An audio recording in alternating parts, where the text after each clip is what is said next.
한국 분들이 가장 선호하는 부동산이 새집들입니다. 잘 알고 계시겠지만 오늘은 새집을 장만할 때 어떻게 새집을 잘 장만할 수 있는지 주의할 사항들에 대해서 잠시 말씀드리겠습니다. 안녕하세요. 포틀랜드 오레곤에서 부동산 시원 부동산입니다. 첫 번째는 집을 보러 가실 때 그 모델 하우스부터 가실 때라도 구매자를 대표하는 리얼터 분하고 꼭 같이 가야 됩니다. 그렇게 안 가시게 되면, 처음에 안 가시게 되면 어떤 빌더나 이런 모델 하우스 그 사람들은 그 대표자를 못하게 해요. 그래서 처음에 가실 때 꼭 구매자 대표, 바이어 에이전트하고 같이 가셔야 그 에이전트의 도움을 끝까지 다 받을 수 있고요. 그게 가장 중요한 부분이고요. 두 번째는 지금 이자율이 높을 때이기 때문에 그 빌더가 랏에다가 이자율을 고정을 시키는 게 있어요. 고정을 시켜가지고 돈을 조금 더 내고 싸게 해주는. 그게 상당히 이율이 좋기 때문에 딴 데 가서 융자 받고 하는 것보단 빌더가 먼저 선정해 놓은 랜드한테 융자를 받는 게 상당히 도움이 됐을 겁니다. 그러니 이제 집을 보러 가시고 난 다음에 그 융자 사전 승인을 웬만하면 빌더가 정한 그 랜드를 통해서 융자를 받으시는 게 현명할 겁니다. 지금 특히나 이자율이 높을 때는요. 세 번째 중요한 부분은 땅을 정하는 건데, 요거 제가 잠시 좀 길게 말씀드리겠습니다. 동네마다 다르겠지만 집을 예를 들어서 100개를 짓는다 그러면 어떤 집들하고 어떤 길들은 바쁜 길이 될 수밖에 없어요. 그러다 보니 이 동네 구조가 이렇게 돼 있고, 이렇게 길이 이래 나온다 저래 나온다 돼 있고, 집이 이렇게 땅이 쫙딱 있잖아요. 그러면 가급적이면 길 옆에 있는 집은 선정을 하지 마십시오.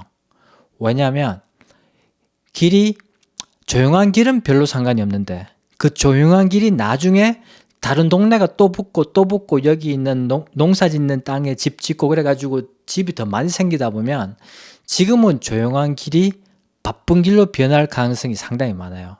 그러다 보니 웬만하면 길에서 떨어져 있는 땅을 정하시는 게 상당히 중요합니다.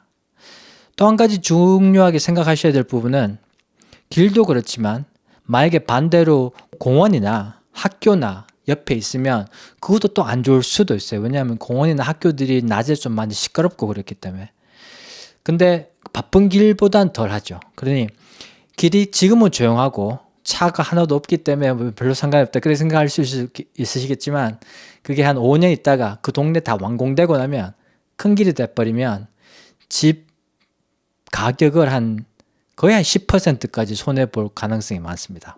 그러니 그 땅 선택하는, 또 한 가지는 빌더 쪽에서 대표하는 그 판매자들이, 그쪽 빌더 리얼터들이 잘 안 팔리는 땅을 빨리 먼저 팔려고 그래요.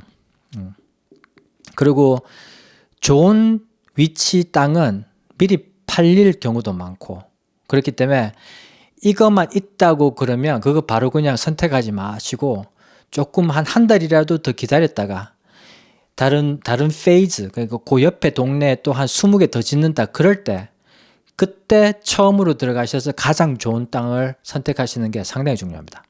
네, 그렇게 알고 계십시오. 네 번째는 땅을 정하고 난 다음에 어떤 빌더들은 이게 땅이 정해져 있는 데다가 내부 구조까지 같이 정해서 허가를 받는 경우가 많기 때문에 그 땅을 정하실 때 내부 구조도 같이 보시는 게 중요합니다. 그 큰 동네 집을 한 100개, 200개 정도 짓는 그런 데는 집 구조가 한 10개 정도까지 이렇게 다양할 수 있거든요. 다양할 수 있는데 그 중에서 내부 구조에 생활하시는데 잘 맞는 그 내부 구조와 거기에 정해진 땅을 잘 결정하시는 게 중요하죠. 풍수로 잘 이렇게 공간이 이렇게 따뜻하게 느껴지는 공간이 있고요. 딱딱딱 끊어져가지고 이렇게 좀 틀어야 방이 나오고 이렇게 되는 그런 집들이 있거든요. 근데 웬만하면 딱 들어가 보시면 좀 오픈된 거 하고, 그 다음에 땅 자체도 경사가 많이 진 땅은 상당히 안 좋아요. 뒷땅도 그렇지만 앞마당도. 포틀랜드 오레곤 같은 경우에 경사 진 땅들이 상당히 많은데 경사 진 땅의 집값이 한 2%에서 3% 더 낮게 될 수도 있습니다. 경사가 너무 많이 져가지고 애들이 놀기 위험한 그런 것도 집 가격이 한 3%에서 최악의 경우에는 한 6, 7%까지 이렇게 떨어질 수 있어요. 그 다음에 그 정하고 나면 이제 오퍼를 그쪽으로 이렇게 넣는데, 오퍼 넣을 때 그 새집 짓는 빌더들이 자기네들이 그 변호사 선정해가지고 써놓은 계약서들이 있어요. 근데 그 계약서만 써야 된다는 그런 경우도 많기 때문에, 그런 경우엔 어떻게 하셔야 되냐면, 구매자를 대표하는 리얼터 분도 그 내용을 다 이해를 못하는 경우가 많습니다. 왜냐하면 그게 이제 스탠다드 폼이 아니기 때문에. 그런 경우엔 상당히 시간을 많이 들이셔가지고 그 내부 그 폼이 어떻게 써져 있는지를 정확하게 다 이해를 하고 나신 다음에 사인하시는 게 중요합니다. 특히나 중요한 부분이 처음에 오퍼 넣고 난 다음에 그저기 earnest money, 계약금을 이렇게 넣었을 때 그걸 며칠 안에 뺄 수 있는지, 내가 마음이 바뀌면. 또 하나는 집 이렇게 완공일, 그 다음에 내부 장식 설정한 그런 것들 바꿀 때 어떤 페널티를 받는지. 만약에 융자가 잘못돼가지고 직장이 잘못되든 뭐가 잘못돼서 융자가 안 나왔을 경우엔 그 계약금을 다시 받을 수 있는지 없는지, 그게 완공 시점하고 어떤 시점이냐에 따라서 상당히 많이 다를 수 있거든요. 근데 사람 일이라는 게 어떻게 될지 모르는 거기 때문에 그런 부분들을 다 이해하셔야 집을 사실 때 도움이 되실 수 있고, 만약에 안 좋은 일이 생기거나 집을 못 사시게 되는 경우에 예를 들어서 10% 계약금 같은 그런 거를 놓치게 된다면 상당히 개인적으로 손해를 보실 수 있잖아요. 그러니까 그 계약서 사인하시기 전에 그런 부분들, 빠져나올 수 있는 부분이 몇 군데 되고 며칠 안에 그게 결정되면 돈 안 잃고 빠져나올 수 있는지, 그런 부분을 잘 하시고 난 다음에 계약서를 작성하시고 사인하시는 게 정말 중요합니다. 네. 그 다음에 또 한 가지 한국 분들이 좀 이렇게 잊어먹을 수 있는 부분들이, 새 집이니까 집 검사를 안 해도 된다, 이런 개념을 갖고 계시는 분들을 제가 종종 보거든요. 뭐 한국뿐만도 아니라 미국 사람들도 그런 생각을 많이 해요. 근데 새 집이라도 집 검사는 꼭 하시는 게 중요합니다. 왜냐하면 집을 지을 때 그 subcontractor, 그러니까 그 빌더가 고용한 컨트랙터들이 상당히 많아요. 페인트만 칠하는데도 한 두세 군데 불러가지고 그 사람들 시간 날 때 이거 칠하고 저거 칠하고, 뭐 배수관 이런 것도 이 사람이 할 때 있고 저 사람이 할 때 있고, 그 다음에 이 사람 잘라내고 또 다른 사람 고용하고, 그러니까 집을 지을 때 상당히 이렇게 많은 손이 가요. 그러다 보니까 까먹고 제대로 안 하는 부분, 그 다음에 실수로 해서 잘못 설치한 부분, 예를 들면 천장 위쪽에 있는 그 인슐레이션을 잊어버리고, 그 냉온 냉방하는 그런 재질이죠. 솜 같은 거. 그런 걸 잊어버리고 설치 안 하는 집도, 새 집도 제가 봤고요. 또 하나 제가 본 건 그 하수관, 그 길 쪽으로 나가는 하수관 자체가 땅이 이렇게 새로 판 땅이기 때문에 이렇게 만약에 딱딱하지 않은 상태에서 그 무거운 트럭 같은 것들이 한번 쓱 이렇게 지나가 버리고 나면 관이 깨져 버려요, 안에서.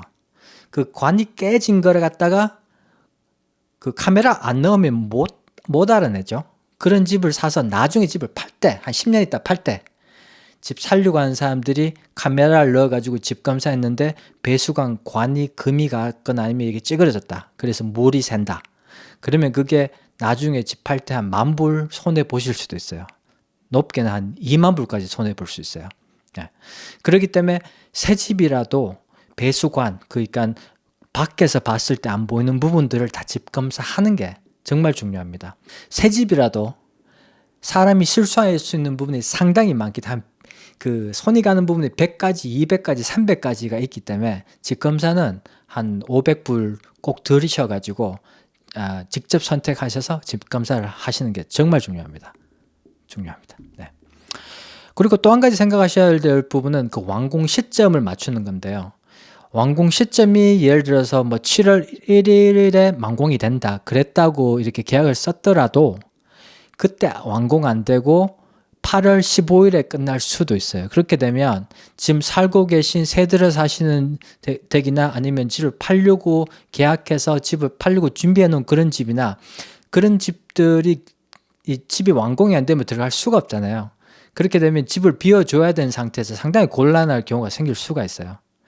그렇기 때문에 완공일이 어떻게 돼 있다라고 하더라도 거기에 꼭 그게 된다고 생각하지 마시고, 만약에 연기가 됐을 땐 내가 플랜 B가 어떤 게 있느냐, 내가 지금 집에 살고 있는 집을 약간 더 연장할 수 있느냐 없느냐, 그런 것도 미리 이렇게 준비해 놓으시는 게 상당히 중요합니다.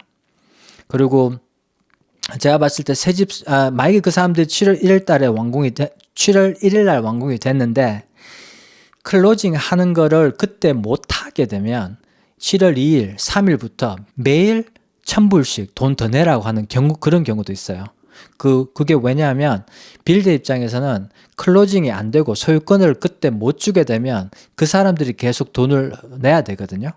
돈 빌린 거 하고, 그 다음 유틸리티 비하고 프로퍼티 텍스 같은 걸 돈이 계속 나가는 경우이기 때문에 7월 1일 날 클로징 한다고 그래 놓고 그날 융자가 안 나와서 못 클로징을 하게 되면, 그러면 빌더들이 벌금을 더 내라고 하는 그런 경우도 생길 수 있기 때문에 그 집 완공일하고 클로징 하는 날짜 중요하게 생각하셔가지고 집이 완공 안 됐을 때 플랜 B 그런 것도 다 이렇게 생각해 놓으시는 게 정말 중요합니다. 그러고 나서 집 소유권 얻고 나면 이제 그때 가서 집 사고 난 다음에 1년 그 안에 웬만한 빌더들은, 여기 오레곤 같은 경우에는 홈 워런티를 줘요. 그 제품 보증 같은 건데, 예를 들어서 뭐 살짝 금이 간 거라든가 아니면은 배수관에 이렇게 좀 흠이 생겼다, 그런 것들을 빌더 고치는 사람들이 들어와서 그걸 또 이렇게 고쳐줘요. 예, 그런 부분은 한 11개월 지나고 난 다음에 그때 그 금이 간 부분, 손을 봐야 될 부분을 이렇게 파란색 테이프를 붙여가지고 사진을 찍어서 보여주면 그 사람들이 사람을 보내서 그 제품 보증처럼 이렇게 고쳐줍니다. 그것도 꼭 활용하시는 게 상당히 이익이 되실 거예요. 첫 번째는 구매자 대표자, 그 리얼터 고용하셔가지고 처음 집 보러 갈 때부터 이렇게 같이 따라가시는, 그게 중요하고요. 두 번째는 그 융자 받을 때 그 빌더가 특별 혜택으로 해놓은 융자 하는 그런 사람을 통해서 하면 돈을 좀 아낄 수 있다. 특히나 이자율이 높을 때.